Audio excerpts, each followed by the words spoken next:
अब सब लोग ध्यान देंगे, देखो एक बार आ जाओ आप, है ना। कंपैरेटिव कॉमन का मैंने आपको बेसिक कंसेप्ट बता दिया है। अब एक बार चैप्टर 1 पे आओ। पहले मैं comparative common size PNL chapter 1 के बाद करा दूंगा आपको लोगों को, है ना।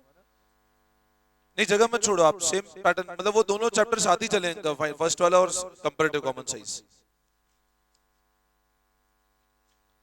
अब एक बार आ जाओ आप chapter number 1, financial statement of company.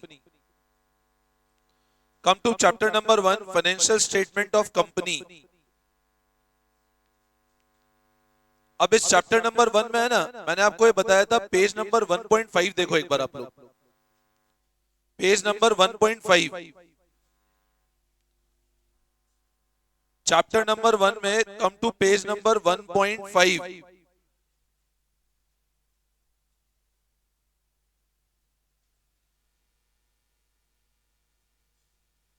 देखो ध्यान दो, पेज नंबर 1.5 पे आपको दिख रहा है बैलेंस शीट का फॉर्मेट। देखो इस फॉर्मेट को, है ना, मैं फिर से रिपीट करता हूं, सब लोग ध्यान देना।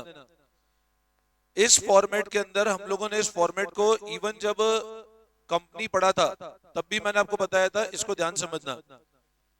सबसे पहले इस बैलेंस शीट के फॉर्मेट में मेन कितने हेड्स हैं? सबसे पहले समझना, इस बैलेंस शीट के फॉर्मेट में मेन हेड है 2। मेन हेड कितने हैं? प्लीज बातें नहीं अंश। इस बैलेंस शीट में मेन हेड है 2। पहला हेड है equity and liability, second head है असेट। असेट में वापस 2 सब पार्ट है, नॉन करंट असेट और current asset. Equity and liability में 4 मेन पार्ट है। Getting my point? आपको ये बैलेंस शीट का फॉर्मेट अच्छे से लर्न करना है। इक्विटी एंड लायबिलिटी के अंदर 4 मेन पार्ट है, असेट में 2 मेन पार्ट है, नॉन करंट असेट और करंट असेट। ठीक है। अब ये ध्यान रखना, जैसे ये जो है शेयर होल्डर फंड, फिर share application money, pending allotment. ये पेंडिंग अलॉटमेंट वाला तुम्हारे 12th के अंदर कोई काम का नहीं है ना, ये आता ही नहीं है तुम लोगों को, ठीक है। बट एक स्पेसिफिक फॉर्मेट में आना, सेकंड पॉइंट ये आता है। देन नॉन करंट लायबिलिटी और करंट लायबिलिटी, इसको जनरली हम लोग बोलते हैं, ये जो चीज है, ये 4 आपके मेजर हेड्स हो गए। और इसके अंदर अब वापस आप वन बाय वन देखो, जैसे शेयर होल्डर फंड में वापस कितने आइटम है? 3। पहला कौन सा है? सेकंड और third money receive against share warrant. Share warrant भी तुम्हारे काम का नहीं है, मतलब आपके ये 2 चीज ही यूजफुल है 12 लेवल पे, share capital, reserve and surplus. तो सबसे पहले समझो, इक्विटी लायबिलिटी के अंदर कितने हेड्स हैं? 4। असेट साइड में कितने हेड हैं? 2, नॉन करंट असेट और करंट असेट। इन 4 हेड के अंदर पहला हेड है शेयर होल्डर फंड, जिसमें एक हो गया शेयर कैपिटल, एक हो गया reserve and surplus. Application money, pending allotment, non current और करंट लायबिलिटी। ठीक है। अब आप देखो शेयर कैपिटल, अब पीछे पेज करो एक बार आप लोग। आप देखो, आपको शेयर कैपिटल नजर आ रहा है? अब शेयर कैपिटल एक बार आप कॉपी में लिखो, कॉपी के अंदर लिखो आप, बैलेंस शीट फॉर्मेट में लिखो शेयर कैपिटल।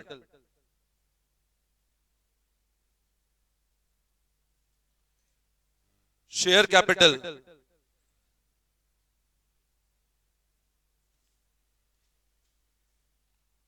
लिखना, इट इज डिवाइडेड इनटू। अच्छा वो पेपर किया क्या आप लोगों ने? हाँ, अकाउंट। वो पेपर आपको कैसे करना है आप पता है? ऐसे रैंडमली बैठ के करोगे ना, कि जब इच्छा है बैठ गए, जब इच्छा है नहीं गया, तो पता है कोई मतलब ही नहीं उन पेपर करने का। आप पेपर बिल्कुल घर पे जब बैठो तो एग्जाम की तरह सॉल्व करो, कि 3 आवर्स में आप कितना पेपर कर पा रहे हो। अगर आप पेपर तो अगर आप पेपर सिर्फ ऐसे ही सॉल्व कर रहे हो ना, कि जब इच्छा है तब बैठ गए, जब इच्छा है तब नहीं किया, जब टाइम मिला तब किया, तो वो पेपर सॉल्व करने का कोई मतलब नहीं है। फिर तो आप ग्रेवाल जैसे ही कर रहे हो वैसे कर रहे हो। तो आपको पेपर जो मिला है, अगर आप अपने आप को रियल चेक करना चाहते हो, तो 3 आवर्स ऑन स्ट्रेच बैठ करके पेपर करो। मतलब आप जब पेपर कर रहे हो तो इंश्योर, भले आप रात में बैठो, भले ही सुबह बैठो, but you should have no disturbance. Exam देते हैं वैसे दो, और आपको लगता है घर में डिस्टर्ब होते हो तो यहाँ बैठ के दो, यहाँ बैठ जाओ, यहाँ ऐसे, यहाँ भली वो जो उस बिल्डिंग में छोटा उधर रूम है वहां बैठ जाओ, 2 3 4 बच्चे जो ढंग से बैठ के देना चाहे, 12 12:30 बजे क्लासेस फ्री है, आप गेट बंद करके इस तरह करो, पेपर अटेम्प्ट कर रहे हो आप, तो उस पेपर को करने का मतलब है। अगर आप सिर्फ उसको रैंडमली घर जाके यूं टाइम पास जब इच्छा है तब कर रहे हो, जब इच्छा है तब नहीं दे रहे हो, तो उसका कोई मतलब नहीं है पेपर करने का। ये अच्छे से समझ लेना। Getting my point? मैं कितना ही चिल्ला लूं, मैं कितना ही समझा दूं, बट अगर आप नहीं करोगे, क्योंकि अभी भी जब पीटीएम हुई थी ना, तो मैंने पीटीएम के अंदर भी पता है कुछ बच्चे पेरेंट्स का, तो देखो अब शेयर कैपिटल डिवाइडेड इनटू, देखो ऑथोराइज कैपिटल,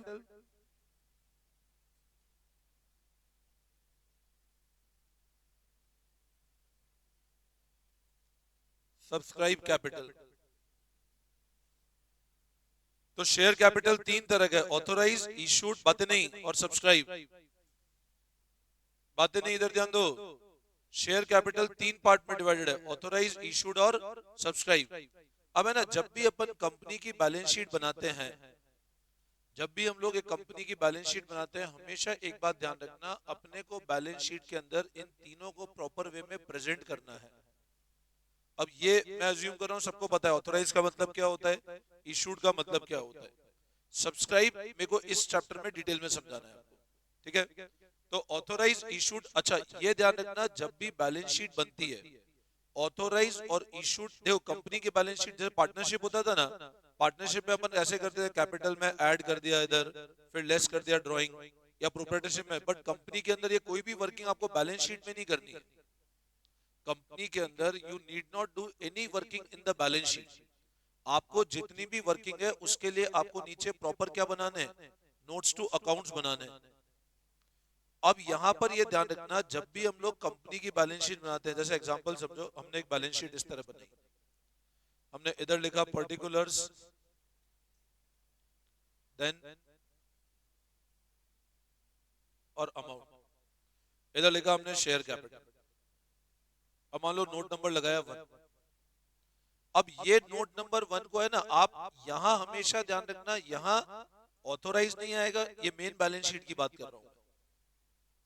यहां इशूड नहीं आएगा, यहां सिर्फ कौन सा आएगा, सब्सक्राइब कैपिटल।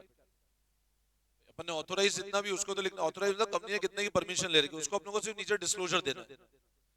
इशूड का आपको सिर्फ डिस्क्लोजर देना है। Subscribe capital will always appear on the face of the balance sheet, मतलब बैलेंस शीट में जो अमाउंट आएगा हमेशा सब्सक्राइब कैपिटल का ही आएगा। आई बात समझ में? अब यहां पर ये ध्यान रखना, ये देव तो आगे बढ़ जा। अब यहां पर ये ध्यान रखना, ये जो सब्सक्राइब कैपिटल होता है ना, ये दो पार्ट में डिवाइड होता है, subscribe and fully paid up, और एक होता है subscribe but not fully paid up. मैं फिर रिपीट कर रहा हूं, फिर सुनना। आपके इस चैप्टर में सबसे इंपॉर्टेंट टॉपिक शेयर कैपिटल है, ध्यान रखना। शेयर कैपिटल तीन पार्ट में डिवाइड है, ऑथोराइज, इशूड और सब्सक्राइब। सब्सक्राइब कैपिटल ही हमेशा बैलेंस शीट के फेस में आता है, बट आपको नोट्स के अंदर ऑथोराइज ही बताना है, इशूड भी बताना है। सब्सक्राइब कैपिटल बच्चों वापस ध्यान रखना, दो पार्ट में डिवाइडेड है, subscribe and fully paid up, subscribe but not fully paid up. Getting my point? ठीक है, तो अब पहले बताओ, ये इस बेसिक कंसेप्ट सबको क्लियर है? मैं फिर रिपीट कर रहा हूं, फिर सुनना। कैपिटल कितने पार्ट में डिवाइडेड है? तीन। तो आप लिखो, क्या लिखवाया मैंने, कुछ नोट? तीनों लिखवा दिया, ऑथोराइज, इशूड, सब्सक्राइब। ठीक है, अब लिखो, नोट करके लिख देना, बैलेंस शीट में हमेशा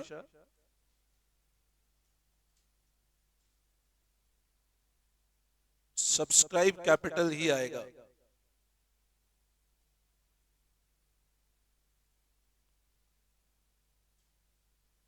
authorise and issued capital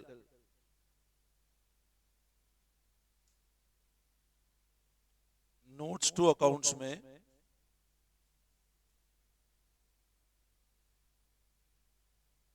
show करना है। ऑथोराइज इशू कहां शो करना है अपने को? नोट्स टू अकाउंट्स में।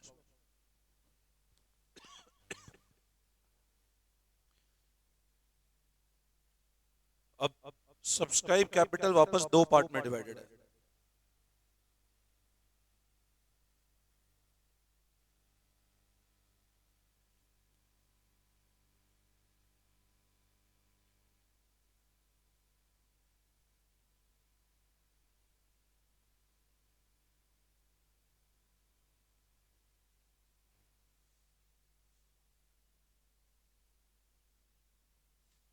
अच्छा, ये अज्यूम कर रहा हूं मैं, आपको face value, called up value, paid up value सब आइडिया है ना? कॉल्ड अप वैल्यू और सब चीजें पता है ना?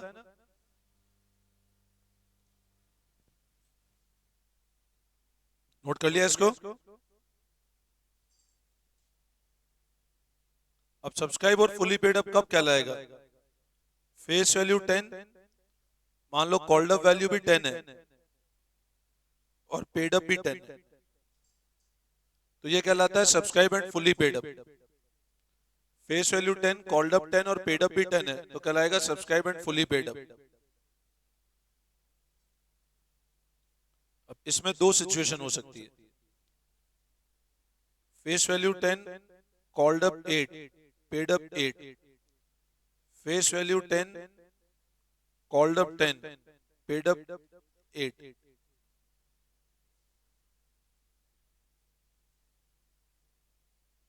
फुली पेड अप तो तभी होगा जब कॉल्ड अप भी फुल है और पेड अप भी फुल है।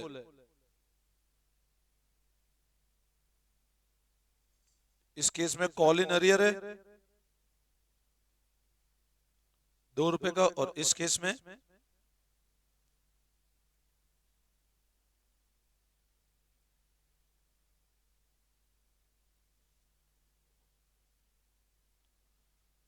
तो सब्सक्राइब कैपिटल के दो division, subscribe and fully paid up, subscribe but not fully paid up.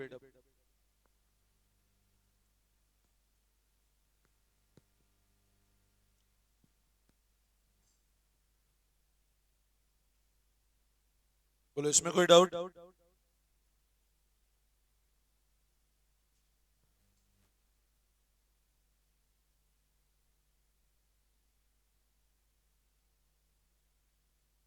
वापस समझाऊं क्या?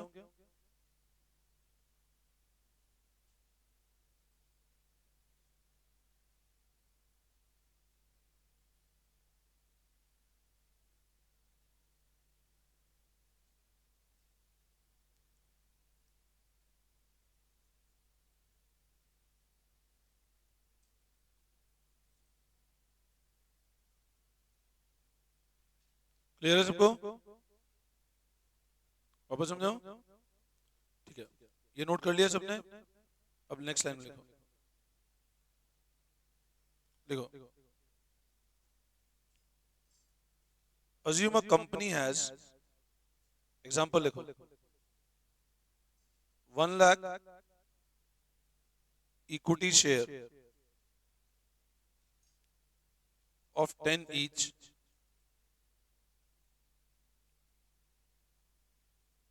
on which it has called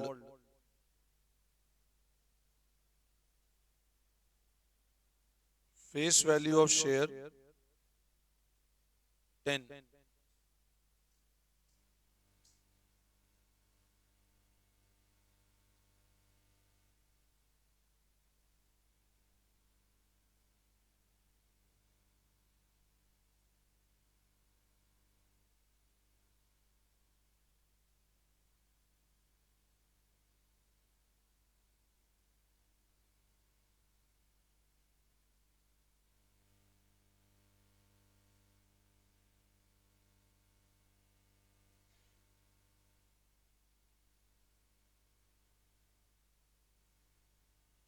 and ₹3 on 10,000 shares yet to be received.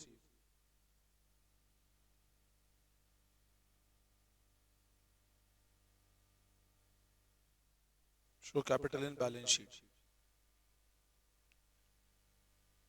Show subscribe capital है ना, so subscribe capital कर देना। Assume करो एक company के पास 10,000 शेयर है, 1 लाख शेयर है, 10 का एक है, जिसपे फेस वैल्यू 10 मंगवा लिखी है। अमाउंट रिसीव होता ₹10, 90,000 शेयर पे, और ₹3 10,000 शेयर पे अभी तक आना बाकी है। Show subscribe capital in the balance sheet.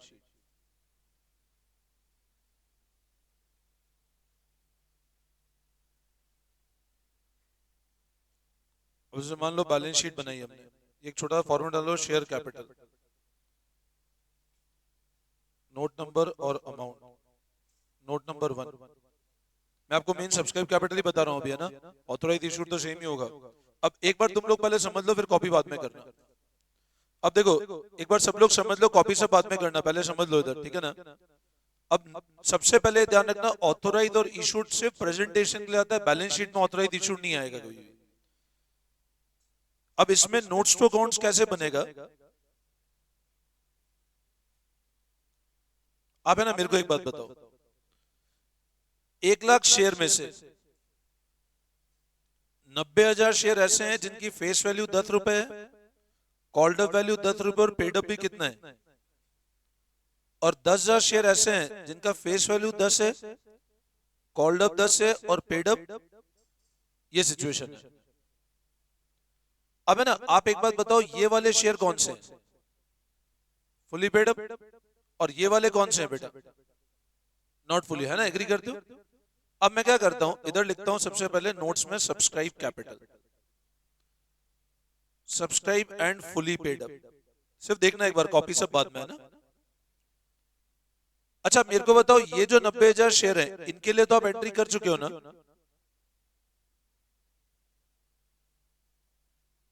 Yes, entry हो चुकी है। तो ये तो डायरेक्ट लिख देंगे 90,000 share, face value 10, paid up 10।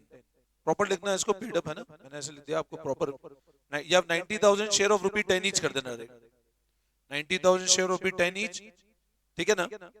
अब या इसको बेटर है डायरेक्ट ही कर लो, 90,000 शेयर ऑफ 10 ईच। हम लोग शेयर ऑफ 10 ईच, ये कितना आएगा? 9 लाख। अच्छा इसी तरह अब मैं लिखता हूं subscribe but not fully paid. अच्छा मेरे को है ना एक बात बताओ, सिर्फ सुनना मेरी बात, ये वाला जो पार्ट है 10,000, बोलो इसकी क्या एंट्री बनेगी? जर्नल एंट्री बताओ मेरे को, नेट एंट्री बताना। कितना पैसा आया? 10,000 इंटू 7। आप बोलोगे सर बैंक अकाउंट कितने से डेबिट करेंगे? कॉल इन अरियर, अपने को रटना नहीं है, देखो बहुत इजी कंसेप्ट है ना, आप सिंपल समझो ऐसे। अच्छा मेरे को एक बात बताओ, अगर इसको मैं टी फॉर्म बैलेंस शीट में प्रेजेंट करता तो शेयर कैपिटल तो 1 लाख लिखता, लाइबिलिटी साइड, बैंक इधर लिखता 70,000, है ना, ऐसे ही होता। तो call in arrear debit side आ रहा है, मतलब इसका कौन सा असेट है? कंपनी के लिए तो असेट है ना कॉल इन अरियर, कंपनी के तो आना बाकी है। लेकिन मेरे को एक बात बताओ, अब अगर ऐसे कोई बैलेंस शीट देखे तो ये कॉल इन अरियर आप कैपिटल 1 लाख क्रिएट कर रहे हो, लॉजिक समझो। जैसे मैंने कहा डेटर 1 लाख के डेटर है और डाउटफुल है 20,000 के। अब आप बताओ, आप ऐसे भी लिख सकते हो, इधर लिखो डेटर 1 लाख और इधर डाउटफुल डेट लिखो 20,000, बट सही नहीं लगता ना प्रेजेंटेशन, कि डाउटफुल डेट कोई लाइबिलिटी थोड़ी ना। अब डाउटफुल डेट आप बोलोगे 1 लाख के डेटर इसी के अगेंस्ट डाउटफुल है, तो आप मेरे को बताओ कैपिटल आप 1 लाख क्रिएट कर रहे हो और वो पैसा आया ही नहीं, तो कैपिटल 1 लाख कैसे बना दे? तो हम लोग क्या करते हैं, ये जो कॉल इन अरियर है, instead of showing in asset, हम इसको यहां बताते हैं कैपिटल में से लेस करके, और लॉजिक भी समझ आता है क्योंकि पैसा आना बाकी है। मेरी बात समझे आप? तो आपको कुछ नहीं करना है, subscribe and fully paid up, not fully paid up कितने हैं? 10 ईच। इसको इनर कॉलम में लिखे 1 लाख और लेस क्या कर देंगे? 10,000 इंटू 3, ये ऐसे करके लिख देंगे। कॉल इन लाइबिलिटी साइड में से लेस कर दिया, असेट में नहीं बता रहे हम लोग, जैसे टी फॉर्म बैलेंस शीट में करते हैं ना अपन लोग, कॉल इन यहां से लेस कर दे, कॉल इन असेट में नहीं बता रहे क्योंकि कैपिटल पूरा रिसीव नहीं हुआ ना। अब कैपिटल आप बताओ 10 लाख और आए नहीं 10 लाख, तो बताने का सेंस क्या है? तो हमने कॉल इन लेस करके बता दिया। तो अब आप मेरे को बताओ, अब आप कितना बताओगे इधर? 970, ये इधर ये वाला फिगर आएगा। वापस समझाऊं, फिर समझो, ये वाला क्लियर है पॉइंट?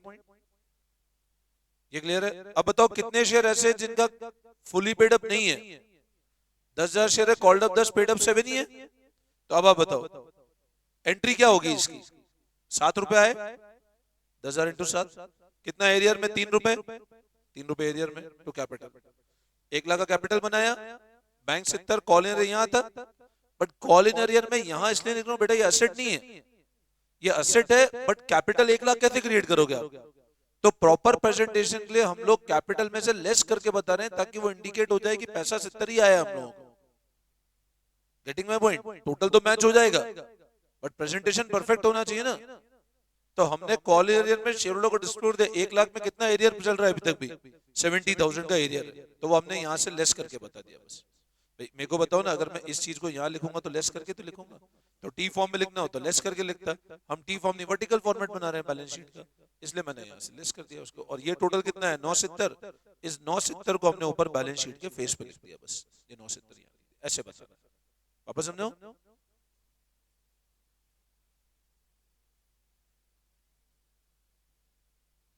हाँ तो ये पे नहीं किया वही तो है। हाँ, फॉरफिट करेंगे वो अगला केस है, उसका प्रेजेंटेशन बाद में समझाऊंगा। फॉरफिट वाला, फॉरफिट वाला भी अपन अगले अगले वो पढ़ रहे हैं। फॉरफिट वाला पहले ये करो।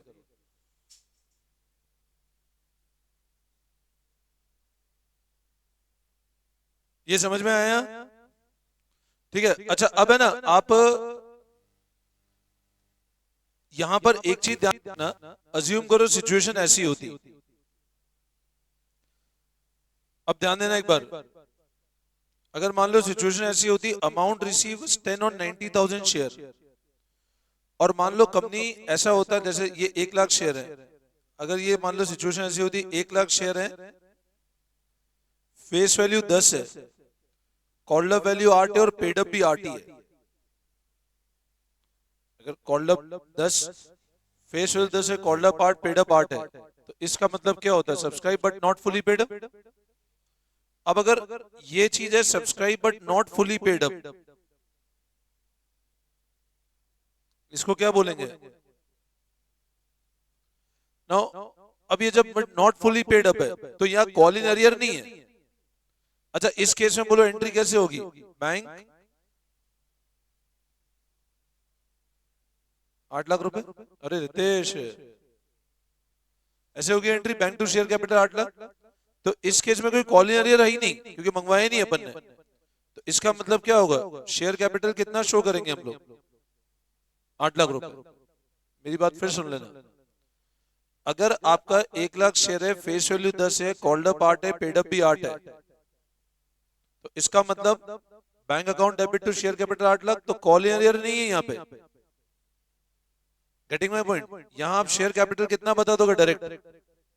8 लाख। एरियर तो है ही नहीं यहाँ, तो ये पूरा subscribe but not fully paid up में चला जाएगा बस। तो आप है ना इसमें आगे लिख दो एक बार। ये क्लियर है सबको? ठीक है। अब लिखो आप, रीड एग्जाम्पल ऑन, मैं लिखवा नहीं रहा हूं, read example on page number 1.9 TS Grewal. ये ना आप अगर देखोगे ना ग्रेवाल के अंदर, तो नीचे आपको पूरा एग्जाम्पल गिवन है, ये वाला अ सिचुएशन में अराइज, ये वाला दिख रहा है आपको? अ सिचुएशन में अराइज दिख रहा है आपको? तो ये वाला रीड करोगे तो समझ में आ जाएगा आप लोगों को पूरा। ये मैं समझा चुका हूं, बस यही चीज एक्सप्लेनेशन, तो लिखवा नहीं रहा हूं पूरा ये मैं, है ना।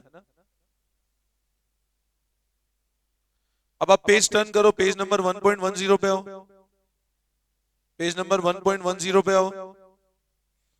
आपको दिख रहा है जैसे ऑथोराइज कैपिटल प्रेजेंट किया है अपन ने, 1 lakh share of 10 each, preference present किया है 1 lakh preference of 100 each, issued लिखा है 90,000 शेयर ऑफ 10 ईच, प्रेफरेंस इसमें इसका मतलब प्रेफरेंस भी है, ठीक है ना। जनरली अभी आपके प्रेफरेंस होगा नहीं, इनने से प्रेजेंटेशन बता रखा है, ठीक है ना। तो ऑथोराइज भी लिखा, इशूड भी लिखा, बट ऑथोराइज और मतलब 1 लाख ऑथोराइज था, बट इशू कितने किए अपन? 90,000। अब ये जो 90,000 है ना, ये अपन ने ऊपर बैलेंस शीट के पेज पे कहीं नहीं लिखा है। बैलेंस शीट में सिर्फ और सिर्फ कौन सा कैपिटल आएगा? हमेशा सब्सक्राइब कैपिटल ही आएगा, ये ध्यान रखना अच्छे से, है ना। Balance sheet will always show only subscribe capital. Getting my point? वापस समझाओ, ठीक है। अब पेज नंबर 1.11 देखो आप एक बार। अब वो कॉल लेने का एग्जांपल दिख रहा है। For example DBH international issued 1,50,000 share of 10 each, all call has been made and receive except final call 2 on 10,000 equity share. तो नीचे आपको दिख रहा है एग्जांपल, ये मैं समझा चुका हूं अभी मैं, तो ये भी लिख दो, पेज 1.11, 1.9 एंड 1.11 इसी में कर दो, पेज 1.9 एंड 1.11। ये बॉक्स वाला एग्जांपल देख लेना कॉल इन अरियर का, ठीक है ना।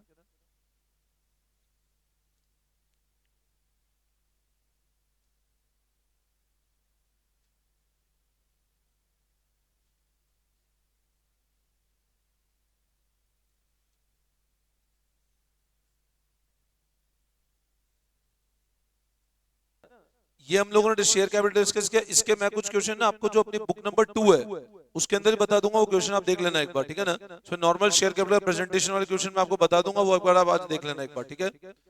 अब अगला हेड जो आता है वो आता है रिजर्व एंड सरप्लस।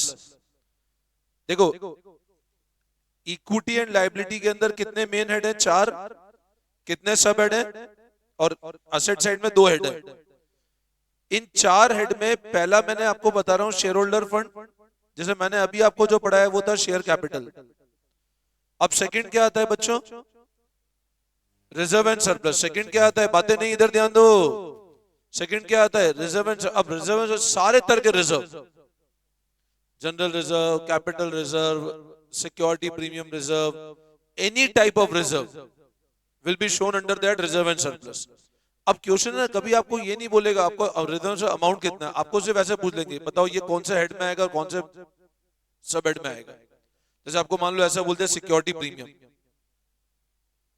आपको बोलेंगे अब ये इसका बताओ मेजर हेड और सब हेड कौन सा है। अब मेजर हेड कौन सा है इसका देखो समझो, अगर मैंने कहा मेजर हेड और सब हेड, सब हेड तो क्या है इसका और मेजर हेड क्या है? Share holder fund. तो ऐसे क्वेश्चन देंगे, ये बताओ ये कहां शो करेंगे बैलेंस शीट में, सब हेड कौन सा है, मेजर हेड कौन सा है। तो शेयर होल्डर फंड के अंदर रिजर्व एंड सरप्लस में आएगा सिक्योरिटी प्रीमियम। अब बैलेंस शीट के अंदर तो क्या आता है? डायरेक्ट रिजर्व एंड सरप्लस मान लो 5 लाख लिख दिया। अब इस 5 लाख में 10 तरह के अलग अलग रिजर्व है, तो उसका नोट प्रेजेंटेशन करना है, ठीक है। तो अब रिजर्व एंड सरप्लस में इसमें है ना, मैं आपको जो जो मार्क करा रहा हूं आप सिर्फ चैप्टर में वही पढ़ना, वरना बहुत ज्यादा डीप थ्योरी हो, काम की नहीं है आप लोगों की। अब रिजर्व एंड सरप्लस के अंदर page number 1.12, reserve and surplus में लिख दो आप page number 1.12, containing list of all reserve. इसको अच्छे से रीड कर लेना 3 से 4 बार। आपको दिख रहे हैं 1 से लेकर 8 तक point. Schedule 3 of companies act prescribe the head of reserve and surplus, capital reserve, CRR, secure DRR, revaluation reserve, ठीक है ना। ये मतलब आपको ऐसा पूछेंगे बताओ ये कौन से हेड में आएगा, तो ये रीड कर लेना ढंग से कि ये सब रिजर्व एंड सरप्लस हेड के अंदर आते हैं, ठीक है। अभी अगले पेज पे डिफरेंस में कुछ काम करनी है, काम ये कोई जरूरत नहीं है आपको, ठीक है ना। एप्लीकेशन मनी, पेंडिंग अलॉटमेंट आपके कुछ मतलब नहीं है। अब डायरेक्ट आ जाओ आप पेज नंबर 1.17 पे non current liabilities, page number 1.17 पे non current liabilities.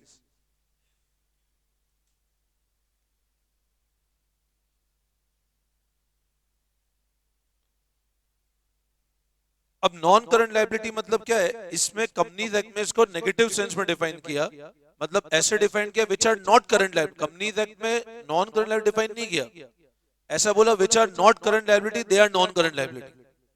Getting my point? और फिर करंट लायबिलिटी को डिफाइन कर दिया। तो लिखो all those liability which are not current liability, जो करंट लायबिलिटी नहीं है वो सब क्या करंट है। अब ये किस किस में डिवाइडेड है? तो divided into,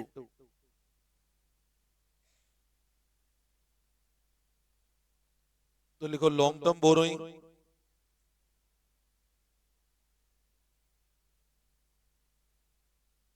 deferred tax liability, अभी अब ये भी आपके काम का नहीं है, डेफर्ड टैक्स लायबिलिटी है ना,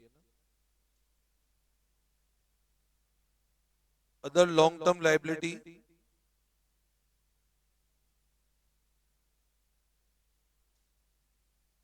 और लॉन्ग टर्म प्रोविजंस।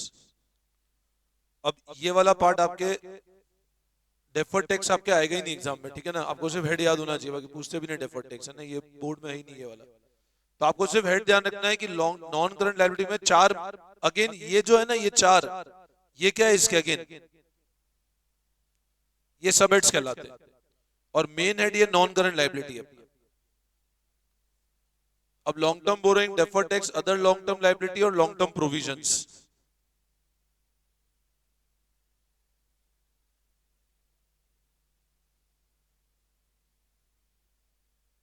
अभी अपन ने ध्यान है जब पढ़ा था debenture issued as collateral security, वहां बैलेंस शीट प्रेजेंट है डिबेंचर अपन लॉन्ग टर्म बोरोइंग में लिखते थे, नॉन करंट लायबिलिटी और लॉन्ग टर्म बोरोइंग। अब लॉन्ग टर्म बोरोइंग मतलब क्या होता है, अब इसमें वन बाय वन टर्म समझना। लॉन्ग टर्म बोरोइंग मतलब which are payable after 12 month,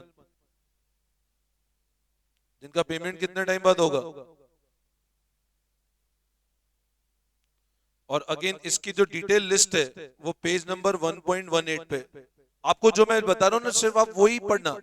page number 1.18 पे थ्योरी है 1 to 5 पॉइंट, सिर्फ ये थ्योरी रीड करनी है आपको, मतलब कौन कौन से हेड में आता है, लॉन्ग टर्म बोरिंग में क्या क्या आता है। अब आप पेज नंबर 1.18 पे आओ एक बार, पेज नंबर 1.18 पे आ जाओ एक बार। आपको दिख रहा है क्या क्या आता है लॉन्ग टर्म बोरिंग में। लॉन्ग टर्म बोरिंग में डिबेंचर आएंगे,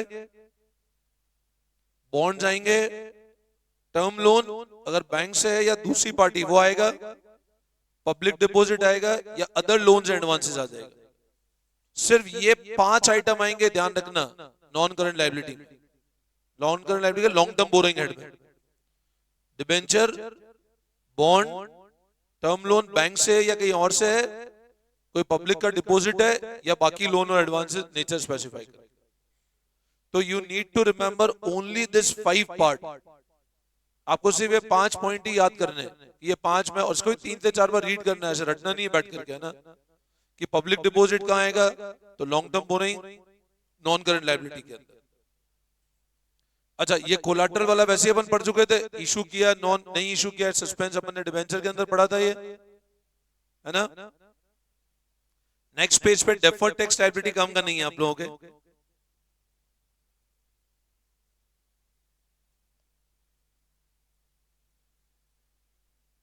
अब अदर लॉन्ग टर्म लायबिलिटी, अब उसको लिख लो आप, अदर लॉन्ग टर्म, ये आपके काम का नहीं, ये लिखवा नहीं रहा हूं मैं, है ना, डेफर्ड टैक्स। अब लिखो other long term liability.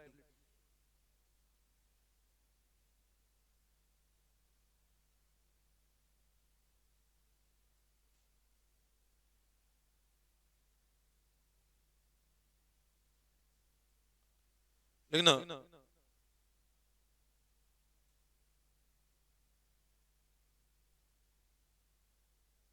Includes.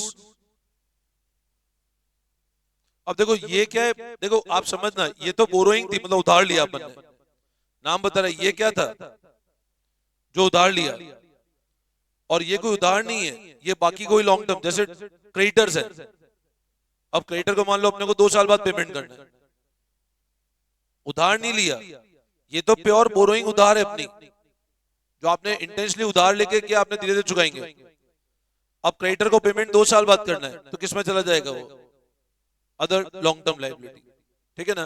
तो लिखो आप, includes any trade payable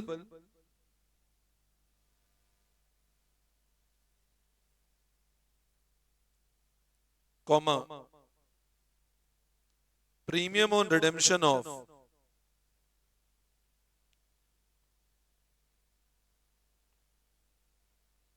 debentures payable after 12 months। इस चैप्टर में ना कॉपी के नोट्स रेफर करके बुक को जाना है ना, आप डायरेक्ट बुक देखोगे तो आपको कुछ समझ नहीं आएगा बुक के अंदर। जो कॉपी में नोट्स लिखवा रखे हैं उसको फॉलो करना, तो बुक के अंदर अकॉर्डिंगली पढ़ना सिर्फ, है ना, वरना इस बुक का चैप्टर बहुत लंबा चैप्टर, उतना पढ़ने की जरूरत ही नहीं है इस चैप्टर को, है ना। ठीक है, तो जो जो मैं आपको लिखवा रहा हूँ आपको सिर्फ वो क्वेश्चन देखने और सिर्फ सॉल्व क्वेश्चन देखेंगे इसके अंदर आप लोग। तो अदर लॉन्ग टर्म लायबिलिटी में क्या है, ट्रेड पेएबल या premium on redemption of preference share और debenture payable after 12 month, this is other long term liability.